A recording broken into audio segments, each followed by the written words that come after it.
Well, hello there, dear listener, and welcome to episode 71 of DoubleDM, How to Present Lore to Your Players. In this episode, we will discuss presenting lore. We discuss what lore even means, what driving forces there are to actually present lore, and especially how you can do your Loredumps better so you actually have invested and interested players at your table. More on that, however, in the episode. As always, see the timestamps in the description below for more information. I actually don't have anything to announce or talk about this week, but only that I wish you, dear listener, a happy day. I hope you drink enough water and take care of yourself. Now please, roll episode 71. Enjoy.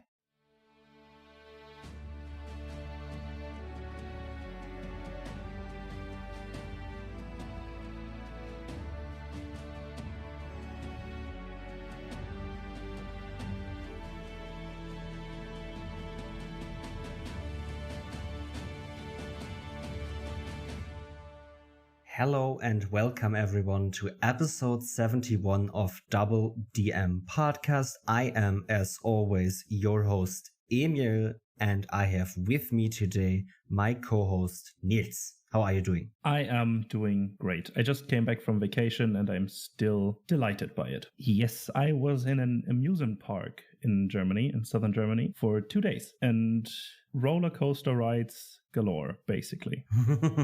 The first day we were at the water amusement park and some water slides and stuff like that, and they had one slide that was fucking terrifying but also amazing to ride. It was kind of a half pipe thing where you have some sort of a split second of zero gravity feeling. Oh, I think I know that one actually. Yeah, and the shit part was that I always had to ride this fucking ride backwards, because you always have to ride in two, in a pair or with 4 people. Mm-hmm. Well, at least 1 or 2 people face the slide with their back. Yeah. And that person was me every time we rode this thing. And I always could just see the panic, the eyes from the person across me. And I just knew, okay, now the shit is gonna happen, drop. And I never saw where I was going. I was just sliding downwards and basically falling without really falling. Yeah, but yeah. Zero G. Exactly. But yeah, that was a lot of fun. And in the roller coaster park, there was one thing that was basically a railgun. You were launched electromagnetically to up to 130 kilometers an hour, and then just into a top hat, into a looping, into corkscrews, and all of that stuff. And yeah, a lot of fun and a lot of walking, but hell yeah. Reminds me of the best roller coaster ride I ever had in my life. I don't think it even exists anymore. But in Disney World, Hollywood Studios in Florida. So in Hollywood Studios in Disney World, Florida, they had a roller coaster which was the Aerosmith Rock and Roller Coaster. Oh, I heard about this one. Yeah. Which was basically, it wasn't electromagnetically. I think it was just mechanically. Yeah. But they basically put you in a cart, right? The top bars over your shoulders, down, tell you press your head against the seat behind you, because if you're not doing this, it's gonna hurt. So you're doing this, and on the side of your seats were these 2 speakers that were basically right next to your ears. Okay. And then you were sitting there, and the roller coaster is in complete darkness, right? Or not where you're getting into the roller coaster cart, but when you're shot into the roller coaster, it's complete darkness. And you're sitting there. And basically, the story is that you're with Aerosmith in their ride in the limousine with them, going to a concert or whatever. And they're completely crazy and cool happenings, everything, drinking, eating, whatever. And it was incredible fun, because you're sitting there and then suddenly you hear over your speakers it's starting 3, 2, 1 or them just talking in the car basically, and then you just get shot into this darkness. Into the darkness. There wasn't any indicators that it's gonna happen, just that you just realize it's happening, and you really push back, because I think it goes to 92 kilometers an hour in 2.8 seconds. Yeah, that's some acceleration. That's the 5G acceleration. That's the 5G. Yeah. And basically what they're gonna do is they're shooting you into this darkness, and then rock music starts playing in your ears. Fucking amazing. For the 130 minutes of this ride, and you're just really shot through, looping, barrel roll, and then shooting through a donut, and then right? This is this weird neon, right? As soon as you're in the darkness, sudden neon lights light up and you see what's happening around you more or less, but can't even move your head because you're pushed back by the G-forces so much. That was really fun, especially because it was the first roller coaster I ever rode that had a looping in it. Oh, okay, yeah. Because before that, I never wanted to, because I never had the need to, and maybe I was also a little bit scared. To be fair, I was like 13 years at that point. I was just old enough or just tall enough to actually ride these things. And I think my parents would have never gotten me into that roller coaster if I would have seen that there was a looping in it. Yeah. So with the darkness, that was unfair. And after that, I can do every looping I want. Yeah. It's something like this happened on my first roller coaster ride ever, that in September last year, where I went to another amusement park in north of Germany. And there I rode the 4th or 5th highest wooden roller coaster in the world. The Colossus, it is called. Yeah.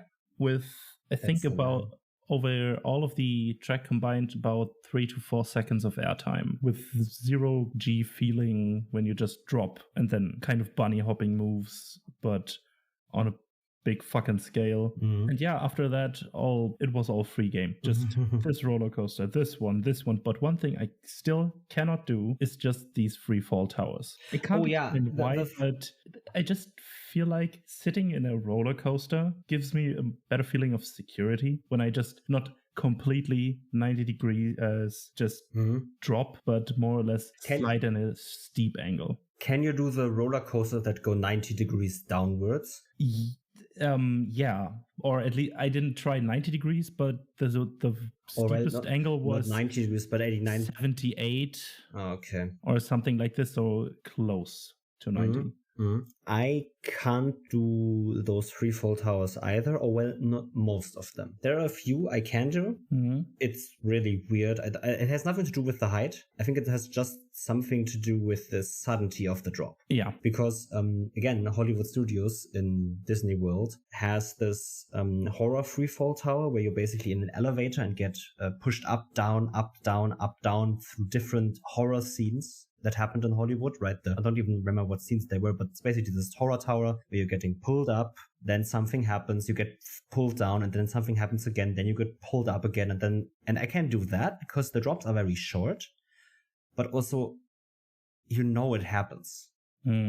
Because, well, you have some scenes playing on you, right? I think this is actually where the pepper box effect, or whatever it's called, came from, where you basically get the image of a hologram, which isn't a hologram because you project it onto a screen, onto a glass panel, and therefore it appears as if there wasn't a screen and there is something. That's the hologram effect. It's been used a lot. It's a very common trick, and it's been used in film and theater and all of that stuff, but I think they use it there as well. So I don't know. I think I just have some clue of what's happening. Yeah. And if I just get pulled up and even if I know that I'm only gonna drop from the top of this fucking thing, then it isn't even a problem because I know when I'm at the top and then I can just wait for it to happen. But if I get dropped in the middle of that fucking thing, I have no idea it's happening and I hate it. Yeah. But yeah, amusement parks are fun, and I can only hope everyone gets to go to some at least once in their lives. Probably most people that are listening have gone to one in their lives. Yeah, and I think in most amusement parks there's something for every age and every preference of roller coaster or attraction you like. There are some smaller ones, more scenic or more thrill ride focused or whatever. There's basically something for everyone. One good park I can recommend to every European, book a trip to Denmark and go to the Legoland there. Oh yeah. Because that's something you want to do with kids, especially because the rides are very simple, the rides are very engaging for kids, and it's Lego. Yeah. And you get I think you even get some discounts there on certain Lego products because, well, you're paying for the park. So if you ever want to buy your kids Lego, just go on a Lego vacation with them for 2 days and go to this park for 2 days. Yeah. And I think they can even build their own custom miniature of them or of whatever they want. Yeah, they're gonna do they have a Lego factory there right next to them, I think, and they allow you to do a lot of different stuff there. Yeah. And I think they've actually also been expanding or something. I know that the German one of Legoland shut down and reopened a different, smaller center in Berlin, which was complete dog shit. Hell yeah. Especially if you've been to the parks before, because that single thing was dog shit. Yeah, it just doesn't compare. It's just it's just a room with cool Lego things, and that's just doesn't compare. But generally, there are a lot of cool attractions out there. Yeah, and I urge you to see them, especially if you have kids, because kids love that or they hate it, and if they hate it, you can spare money that way. Don't have to get them to amusement parks. Yeah, but that was my week. So how was yours? How much time you got? All the time in the world. Right, my birthday was on Friday last week, on the 4th of June, which is now a few days back at the time of recording. And on that day, I celebrated my birthday with 6 other friends that came over, mostly my TTRPG friends and friends from school. And we played a one-shot of 7th Sea 2nd edition. We had never played before, and we wanted to see...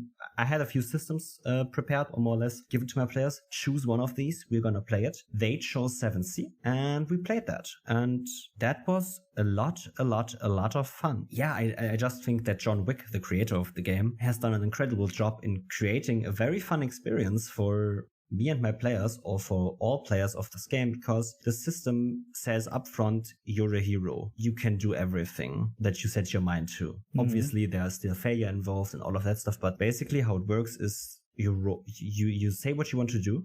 The GM tells you what you need to roll. You roll, collect pairs of 10 on D10s, right? So when you roll a 3 and a 7, you have a 10 that's 1 success, or raise, as it's called in this system. And then you have a number of raises for this round or for this action. And then you can do something with that.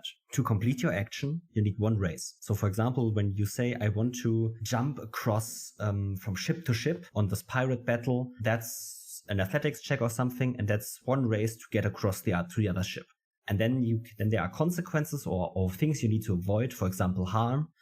While you're swinging yourself across the 2 ships, someone's shooting at you, or someone's trying to hit you with a saber, because shooting is special in this system. But we don't need to talk about that. And then, so you need to avoid 2 harm because 2 people are swinging their sabers at you or swinging their swords at you. So you need to spend 2 raises more to avoid the consequences of your action. And then you can also spend another raise for example, a benefit or an opportunity. The opportunity is that you land right next to the captain of the enemy ship, distracting them so someone else can actually hit him or hit them. So awesome. For example, that. And that is all with 1 roll with how many raises you have, right? Sometimes you may have less raises, so that's where the danger comes from, when you don't have enough raises to do everything you want and avoid all the consequences.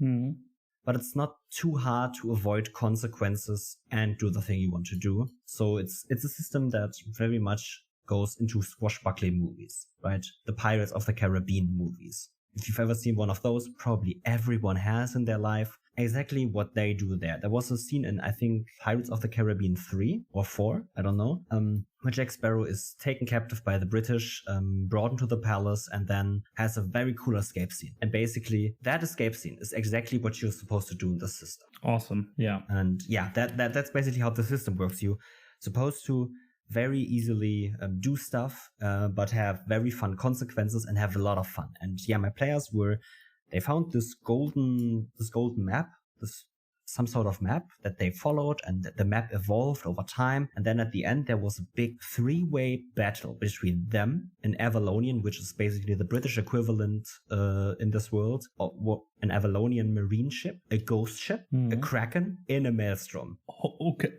Okay, that is a lot. So everything happened, right? Everyone had something to do, and and it got harder and harder and harder for my players. And at one point, the captain of our pirate ship, the captain of the marine, and the ghost captain were in a 3-way. Oh, the classic movie trope where all of the 3 fight against each other, like in Pirates of the Caribbean 2, where they want to get the key to the chest. Yeah, exactly. Awesome. That. Fucking amazing. Exactly that. that. That sounds like a lot of fun. I took a lot of inspiration from the Pirates of the Caribbean movies because, well, if you're going to do a one-shot in this system, I think you should. And I took a lot of inspiration from Pirates, Goblin Flag, which is a Korean pirate movie, which in my opinion is the epitome of swashbuckling movies. Okay, I have to write that down.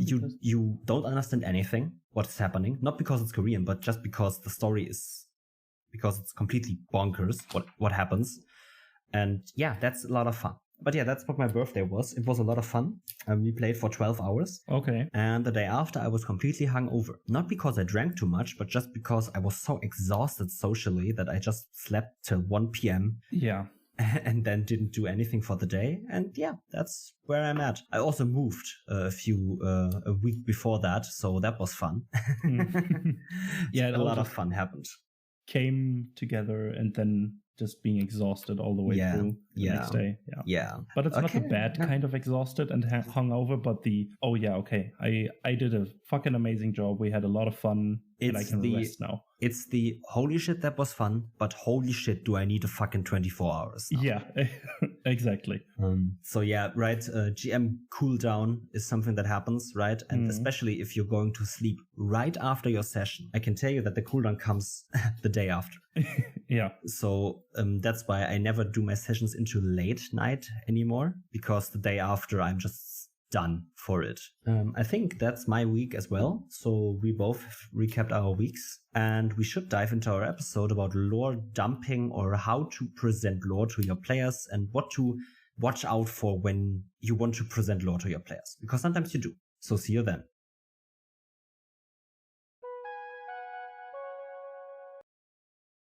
Hey everyone, welcome to your scheduled mid-roll. If you have been enjoying DoubleDM either as a first-time listener or month-long fan, thank you for listening. It's a pleasure to have you here with us, sitting back and philosophizing about tabletop role-playing and game mastering and all other nonsense we throw in there. If you want to help us out though, there are a few easy ways you can help out the show. Leave a review or rating on the platform you are listening on right now.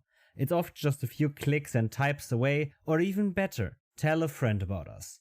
Spread the word about our show and how it has helped you or might help someone running their games. If you've listened to our episode on character creation or our episode on villains and think, hey, this would be a good fit for my friend that has some questions on that, send them our episode. Maybe they like it. Maybe they will love it and become our new fan, and you have someone to discuss the show with. Trust me, creative dialogue is one of the best things you can do. It's why we do this. Okay, anyway, enough of me. If you are another TTRPG creator and want your product, show, or project featured on the DoubleDM podcast right here at this point in time in the episodes, contact us on Twitter. We have paid advertisement slots as well as promo swap spots open for creators. Okay, that was the mid-roll, everyone. Thanks. Let's jump right back into the show.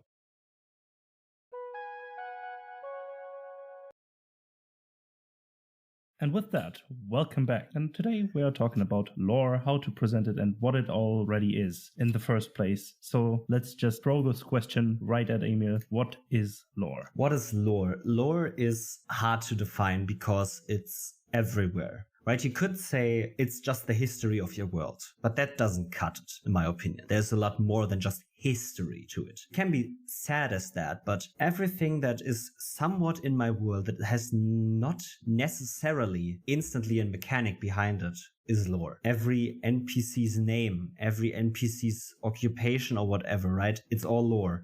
Yeah. So lore is everywhere, right? If you're playing D&D or any other TTRPG and you're like, okay, you're walking through this wood, through the spider wood, boom. That alone is lore.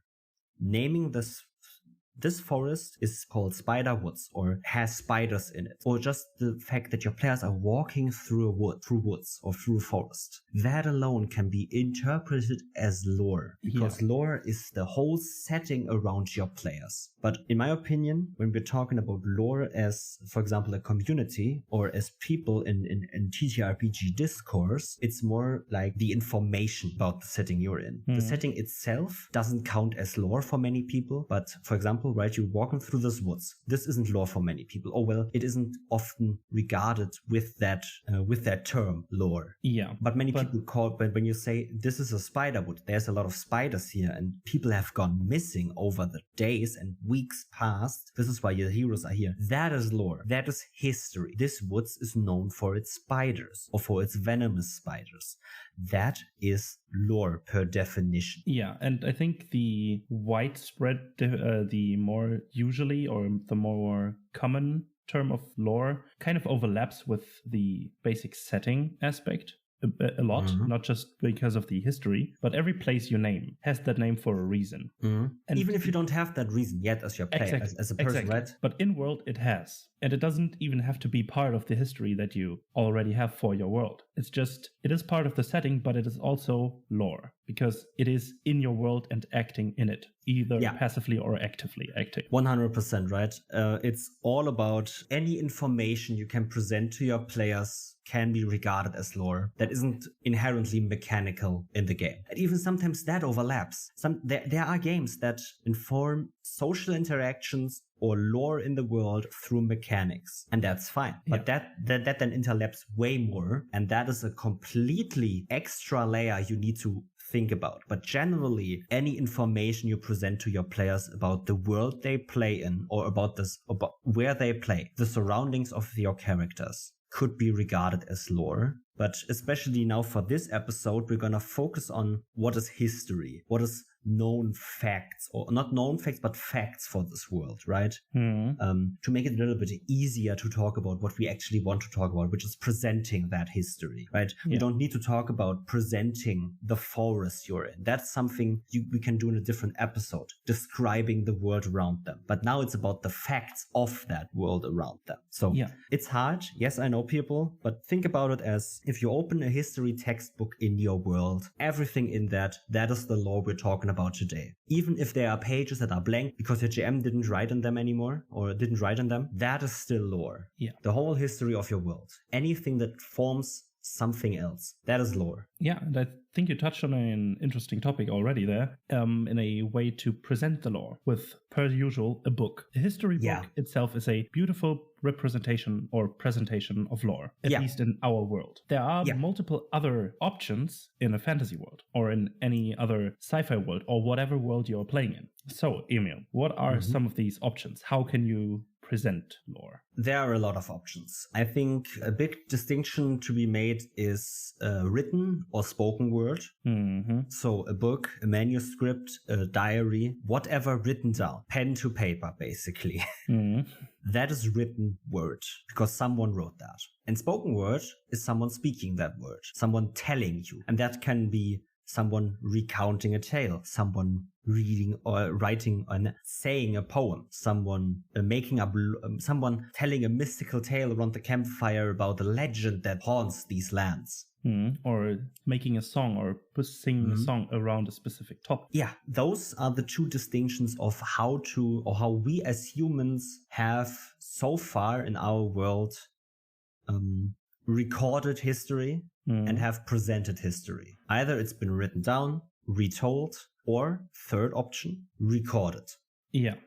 Which could be both written down and somewhat, but right, we were talking about when someone holds a video camera to something and something happens, that's recorded history. But basically, recorded history is also written and recounted history. Written and spoken word are the two words of the two ways history has been passed down generations.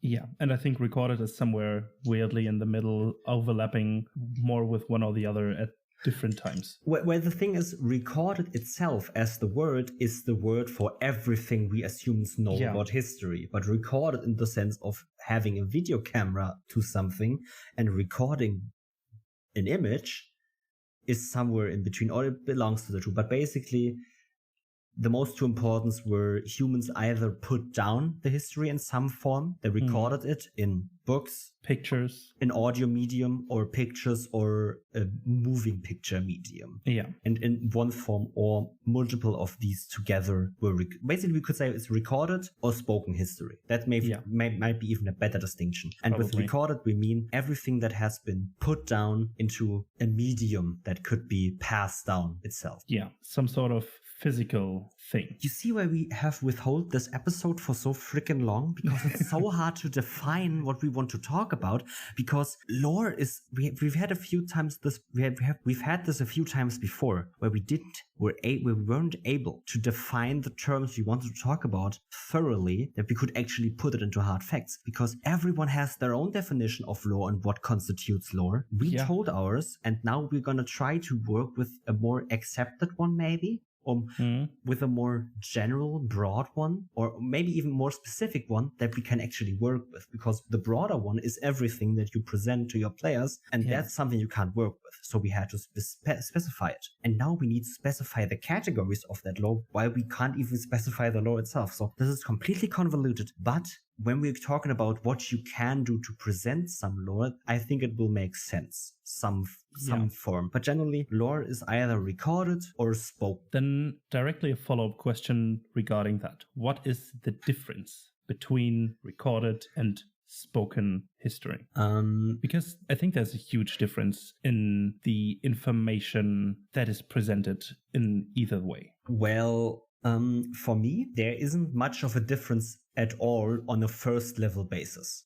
It's both history. Yeah. Basically, recorded history is just one step further than the spoken history. Because, for example, the Grimm fairy tales were all spoken fairy tales until someone wrote them down. Exactly. And that's why there's a lot of people that have actually differing opinions to this Grimm fairy tales, because they were told different stories, but the Grimms were just the ones that put it into books and then printed it, or then it was printed for them. They just wrote it down. They recorded the legends and history. But someone else spoke to them about it. So on that first level basis, there isn't any difference at all, because recorded history is just the spoken word in some way recorded.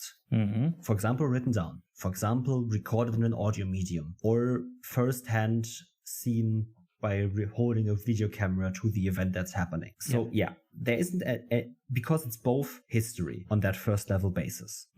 But once we get into deeper levels of history, I think you should make a differentiation between those two, because once something is written down, recorded, or whatever, what is written down obviously can be changed, but it can't be changed, if you know what I mean. Yeah. It can't evolve directly without rewriting the whole chapter. But a written recollection of a fairy tale, for example, can change with every retelling of the story. You can add little bits and bobs that might benefit the story for a more interesting, or to a more interesting degree, or of a more informational degree, or whatever. And that's where a small distinction, I think, is necessary. I mean, it's even still in our current times, in the 21st century, even if you're playing in a fantasy game, it could be different, but in our 21st century, it's still oftentimes people, when you tell someone something and they don't believe you, they say, I want proof. And they don't want proof that you know that it's true. They want a written text that says it, because they believe written word more than you and your words. Even if you write that text yourself, and then if you write a specific research paper and then tell someone about it and they say, I don't believe you, and then you show them your research paper, they are more likely to believe you. Because it's written word, and written word can't, as Neil said, be changed so easily. It itself, the words can be changed, but as soon as something is on paper, people just start to believe it more. Obviously, that's not some magical effect that when you just write something down on paper, even if you're still talking gibberish, people won't actively believe it, obviously. But it's just this bias that anything that someone else has written is somehow more trustworthy than you. Obviously, especially if you're in research. For example, I currently have to deal with that a lot. I have to write homeworks where I have to check, double check, triple check my sources. because I need to know that they are actually telling me hard-boiled facts and truths and not some gibberish bullshit. Yeah. Because I need to take them at their word. I need to use their facts for my paper or for my homework, and I need to believe them. So that's why I double check them. But normally people just seem to believe written word more than spoken word. And that is obviously because spoken word can be changed way more easily. And one thing that just came to mind is that spoken word can be forgotten way more easily than recorded things. That's one of the things why it can be changed more easily, right? Because if you're hearing a fairy tale from your mother and then some random dude comes along at some point and says, can you tell me some fairy tales that I can write down? You're not going to remember that whole thing, but you also know that there's something missing, and you won't tell that dude, hey, there's something missing here. You will just add something to it or change something in the story to make it that. And I can tell you the same thing happened to the mother of you or to your mother. She also missed some spots that when her mother told her that story, and so on and so forth until that story came into being by someone. And maybe that's where also this comes from, right? That I don't know. There's always truth behind a legend, right? Because someone had to have had a reason to tell that story in the first place. And for example, someone before dragons were a legend, someone had seen some weird big flying creature and confused it with a big fucking flying lizard that can shoot fire or whatever, right? And that's where that came from. They told the story to someone. Some other people told that story further. That story then got evolved further and further and further and further until 300 years later we had dragons. Yeah. Probably there's a lot of papers on how dragons evolved in stories and how that came to be, but generally someone told something, someone then retold that, someone retold that, someone retold that, someone retold that, and at some point it was recorded. And at that point, it wasn't necessarily a hard-boiled fact to be believed, but it was etched into the history of the world. Yeah, it is convoluted as lore is confusing, and this is why we held back this episode for 70 episodes. No shit. When we were at like episode 25, someone asked me if we can do an episode on lore, and I said sure. Since then I've been thinking to myself, how can I do an episode on lore if we want to actually present something easy and actionable, right? That's what we do. We present easy and actionable advice to people. But I can't present easy and actionable advice if I have to define things for 20 minutes. Yeah. Exactly. So take your definition of lore or whatever you want to count as lore and now do the things we talk about, right? Yeah. If you have your own examples, it's going to be probably pretty easy because you have your specific lore that you want to present to your players, and you're asking yourselves, how do I do that? We don't have that right now because we're going to try to do it for everyone, that everyone can do that with their lore. And that's what we're going to do now. So now we can go to actually telling you what you're supposed to do or what you can do. One question that always is in my mind then is when I want to tell my players some lore is why? Why would I tell my players this specific piece of lore? Well, and there are a lot of different reasons. And or at least there can be a lot of different reasons. There can be a lot of different reasons, right? But I think that there are few driving forces in the GM's mind of why they want to present lore to their players. One, it's plot related. They want to present something for the plot. For example, in my world, the UNT were an ancient race that couldn't die. They would just be resurrected. Their souls couldn't leave the material plane. So they would just resurrect into the nearest next body of a UNT, which means that babies sometimes would be born with a soul that would then have been replaced by someone else. Very weird. But that is lore. That is lore. And it was plot related to my players because my players were looking into the UNT and they were wondering why there are ghosts or why there are entities taking hold of animals around them. That's what they figured out in their plot. And the UNT could do that. So that was lore that was plot related. Second of all, it's for fluff. It's for, this would be a cool detail to my world. This would make this world seem alive or interesting, magical, mystical, fantastical, whatever. And third, it has mechanical influence. Yeah. Some systems inform lore of a system through mechanical means. in the rules of the system, and sometimes that then also has an impact on you, right? It's not talking about a history check in D&D, because you as the GM call for that check if your players want to know history. But there are games where your players say, I want to roll this check, and this check then tells me this fact, and you as the GM can do nothing about that, or right, you can always do something about it, but generally that system then tells you to tell your players lore. That is the third option. And those are the only three motivations of why you tell your players lore, in my opinion. There isn't any fourth or fifth. No, definitely and not. You can break it down to those. Yeah, and this is usually the first question that I ask myself when I present lore, because I have to have a reason for the lore to be presented, for it to make sense where it is presented. And especially when I should present a specific piece of lore. After I figured out why I want to present that lore, then the next question becomes, when should I present the lore? Do you have any insight on that? Sometimes you don't even ask yourself the question, because you're asking that yourself in the moment while you present the lore. So you don't have to ask yourself when. But yeah, I wanted to go back to the three reasons why, basically.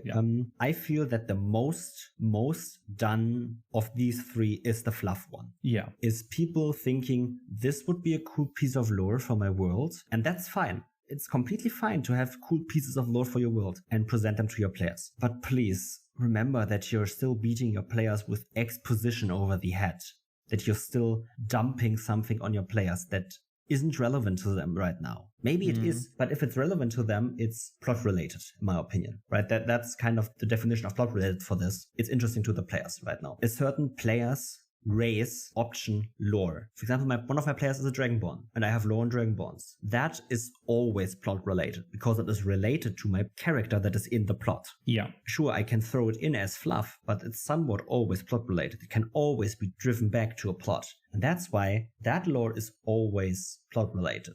Just that most of the time people do this fluff option. And this is one of the big reasons why, in my opinion, for example, Loredumps have such a negative connotation to it. Because when people say Loredumps, people think of the GM reading 3 pieces of a textbook of lore that has nothing to do with the players, basically.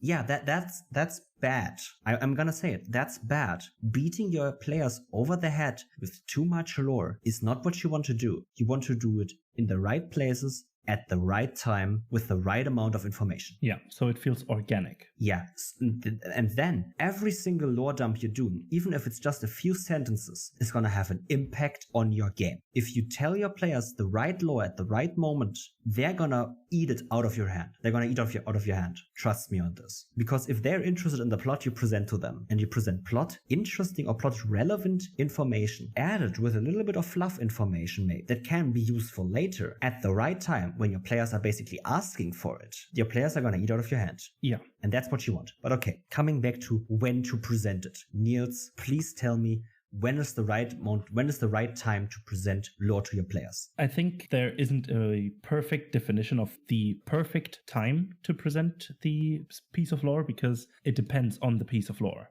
and on how it is presented. Yeah. For example, a fantasy world, you could present a piece of history of that specific race in a dungeon where you are in through murals at the wall. That would be a good time to present that lore. Somewhat paraphrase what is depicted in these murals or in these pictures or whatever you want. But if your players, for example, go to a library or search the internet for different stuff they want to research, then there would be the perfect time to do that. It depends on the situation your players are in and the piece of lore that you want to present. I think one common ground between both things you presented and everything else you could present of when to present lore is when your players are basically asking for it. Yeah. I know I said that before, but basically if your players do something that triggers that lore, right? Your players are going to be the ones that tell you they look at this mural, right? If you're describing a room and there are murals on the walls, you can paraphrase what the murals show, but don't drop the lore in that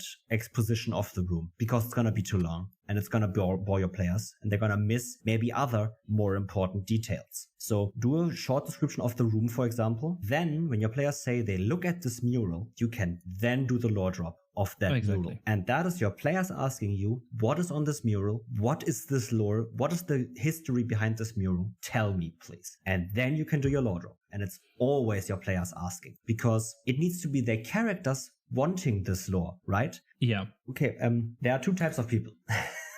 Those that sit in history class and get bored easily because they are forced to sit in history class, and those that want to sit in history class. I know that's a very easy distinction, and obviously that's two types of people only. But history class is a lot of fun if you're interested in the history, if you ask the questions about history, because that is then you asking to see this history. Yeah. You want to have this information. That is kind of true for every school subject, obviously. You want the school subject, so obviously you're gonna be engaged by it. But also those people that don't want the lore or don't want the history are gonna be bored in history class. It's just very strong in history class. At least I thought it's very strong in history class, because the history I was very interested in was Roman and Greek antique history. Oh yeah. Guess what? I had an A+ in that year in history.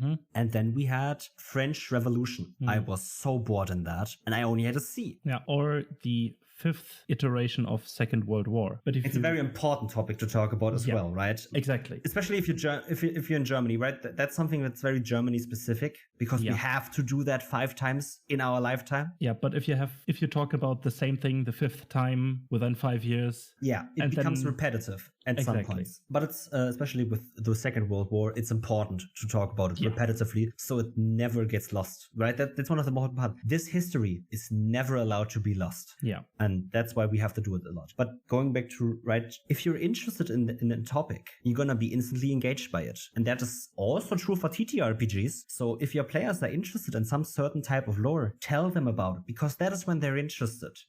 If they tell you, okay, there are murals on the walls. Okay, what do the murals show? They show these weird snake people that have spears and seem to be the rulers of the world or whatever. And then they say, cool, I go further. Then you don't have to tell them anything else. They got what they wanted in description. But if they go, okay, so they're the rules of the world, what are the other races or what are the other people that are shown as whatever, slaves or underlings or defeated? And then then they are interested. Then they want that question to be answered. They ask these questions to be answered. Obviously, you don't need to have the answers all the time. Sometimes you can tell your players, wait, I need to think about this. Please give me a minute, or I will tell you at some point, I will send you information later on in the game or later on in the week or whatever. But when they are asking that question, that shows interest, and that and you need to satisfy that interest in some way normally. Yeah, basically being reactive as a GM with your lore drops. Is the thing you want to go for, because then your players are engaged, and then everything will be soaked in like from sponge. Yeah. One other thing, right? Most GMs start with a very basic thing about their world when they start a campaign in a new world. They don't have all the lore, obviously not. Who wants to do all the work about that? Then you always hear from these people, I have my world, my players are in the forest, and I only build the world around them, right? I only have this forest, basically. That's fine. And that is also reactionary to what your players then do, because then you build the lore reactionary on what they do. Which direction of the forest do they exit? You need to build the lore about that place, because that is them telling you, we are interested in that direction. Sometimes that is a little bit plot driven, so you tell them go south through some means, and they go south. But it's still them telling you they are interested in the south. Theoretically, they could say they could go north. Yeah, sure. And that is their decision. Yeah. And you need to be informed about their decision about creating your lore or dropping your lore, right? We're not talking about creating lore. We're talking about presenting the lore you have. Sometimes that comes through natural means of you don't even have to write something down. Sometimes you have to write stuff down. Doesn't matter. But your players will tell you which lore they're interested in. And that is informed by every decision they make. And every decision they make can be informed with a little bit of lore. So they decide to go the right path. And the right path leads to a mountain. So there's some history on these mountains. And then you can let that flow into everything your players encounter on the right path in their mountains. Yeah, and I think, as we said, being reactive with the lore drops leads to how much lore you should give your players.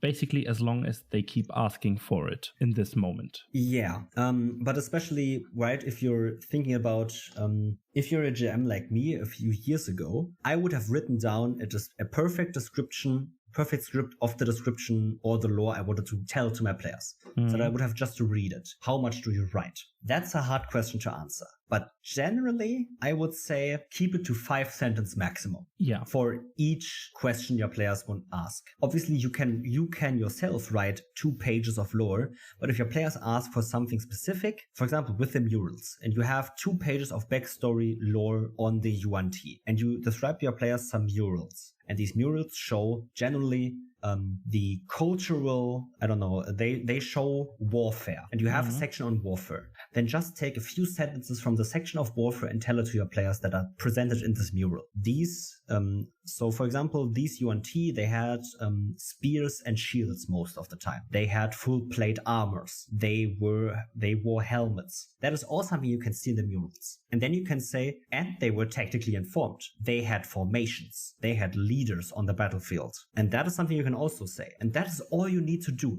And then your player asks, okay, what type of formations am I seeing here? Or do these leaders look special? And then you can go more on. Then you can do more. But you don't need to do more than that because your players got the information that you wanted to present. These seem to have been a rather advanced warfare type culture that had leaders and formations. And then later, when your players are in a tavern or in some sort of social hub and discuss the things that they witnessed in the day, then you can still be more specific about the lore when they sit around and say, okay, weren't there those formations? What did the formations look like? And then the players have a talk about that, and then you as a GM fill in the blanks. Yeah. It's also, one of the things is, for me, one other thing for me is the passive versus active lore drops, right? Oh, yeah. We talked about, it's hard, again, it's a hard distinction to make. What is a passive and what is an active lore drop? But generally an active lore drop is you giving your players hard-boiled facts that they can just, basically you let your players read a textbook. That is the best definition of an active lore drop. You give your players in the library and you read an excerpt from a book or hand it to your players in a handout. That is the most active lore drop you can do. A passive lore drop would be informed actions, implications. 2 kingdoms have been at war for 50 years. Your players meet 2 NPCs that are both just around under 60 years old from each nation. They are gonna probably have a lot. They're gonna be influenced a lot by the war, and their behavior, their personality, and everything has been probably informed by that war. So that war is passively told to your players by having 2 NPCs that are basically scarred from battle, that are shown to have a disdain for the other nation because they've been at war. Most of them haven't even known luxury in a long time because they've been at war for so long and have been feeding off rations for so long. And all of that is informed and passive lore drops that are bite-sized, very missable information. That's the most important part, I think, for passive. It's missable information. Yeah. It's the information your players miss. And it's okay if they miss it, because it's not very important.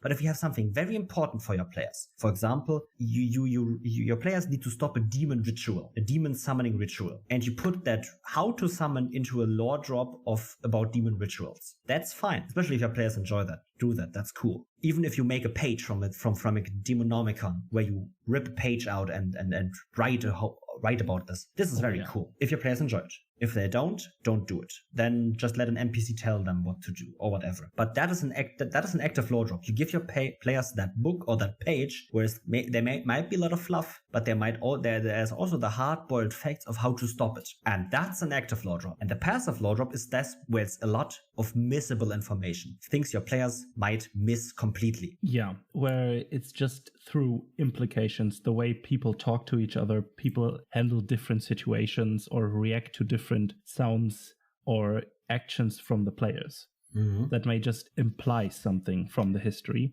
without actually telling this is what happened. Yeah. And I think you need to make a very big decision on how you want to present your lore, right?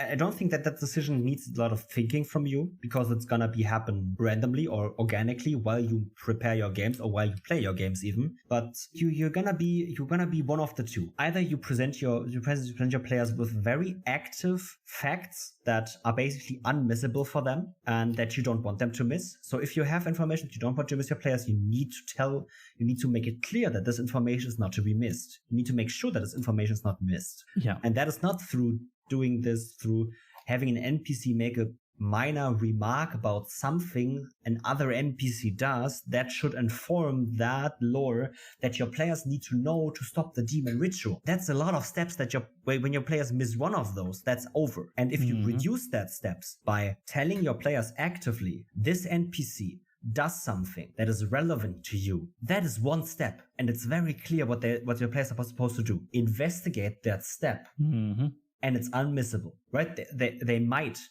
say they don't care for it, but that's an active decision on their part. Yeah.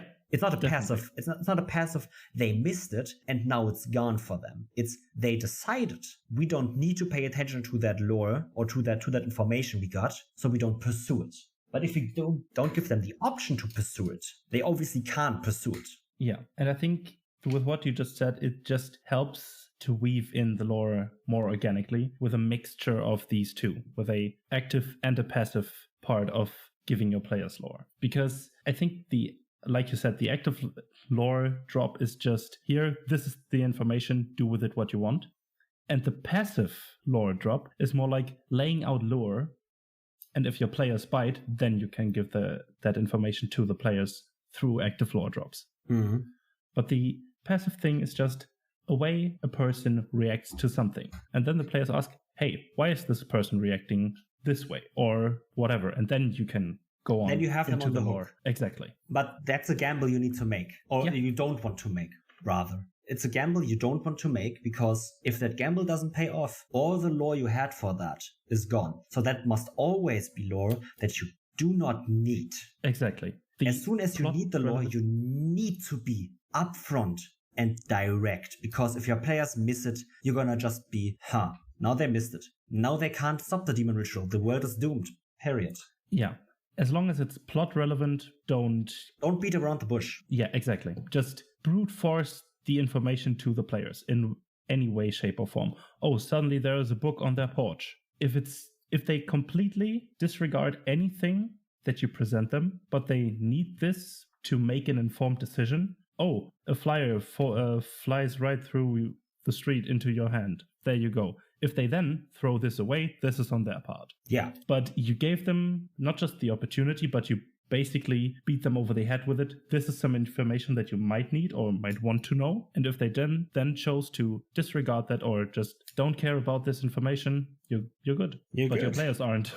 Yeah. I think that kind of covers it for today. Yeah. We talked about presenting lore, especially how to do it, especially when to do it, and that it's a lot of reactionary and working with your players. It's a two-sided street, right? It's your players informing you what they want to know, you informing your players, them using that information to do something that informs more lore, more drops, more interaction and all of that stuff. So it's a lot of feeling each other out. It's very easy to do lore drops for a group you know well. If you're friends with this group for a long time, it's very easy to do these lore drops because you know exactly how much lore you want to drop to them and how you do it to that group, because you know how that group responds to stuff. So it's a lot of figuring out each other and working together to figure out the best way to work with lore. But I think at the end, it always needs to come from you not always, but it comes from you as the GM. You need to be a little pushy if you want to present specific lore to your players. Yeah. And then your players are able to respond, because again, you as the GM see the bigger picture. So use that fact that you see the bigger picture. Use that fact and inform your players more easily. Give them more easy actionable steps to take. Or not even put them steps, but give them information they can use, because you have all the information. Because all the information that you don't have and they don't have doesn't exist. Exactly. And that's why you as the GM need to be able to present lore in the right way to your players. And that's why this episode is great. What he said. I can just, yeah. So, Niels, please send us off for today. It's been a pleasure, this episode. Hell yeah. So, as per usual, you can find us on the social media sites, Twitter, Instagram, at DoubleDM Pod. Or you can even visit our website if you like, www.doubledm.com. And we also have a Ko-Fi. So if you like this show, and you can check it out. But yeah, we won't force you to do anything. But it would be awesome if you enjoy this show. Please leave a rating, 5-star review on Spotify, Apple Podcasts, or any other podcast listening platform of your choice. It really helps the show out. And yeah, we would like to see more of those. And with that, thanks for listening. Hear you on the next one, and bye-bye. Bye-bye.